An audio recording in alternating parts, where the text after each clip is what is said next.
Welcome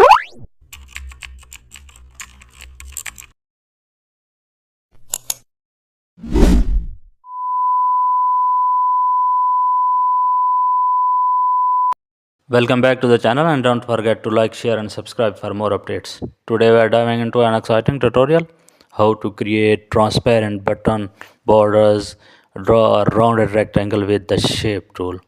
Set fill to 0 and apply white stroke, and also adjust size between 3 to 5 px for balance, and add a soft drop shadow for realism. This gives a glowing glossy button looks.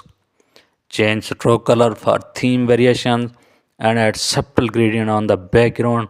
Perfect for UI or app mockups. Now duplicate the button and change stroke opacity.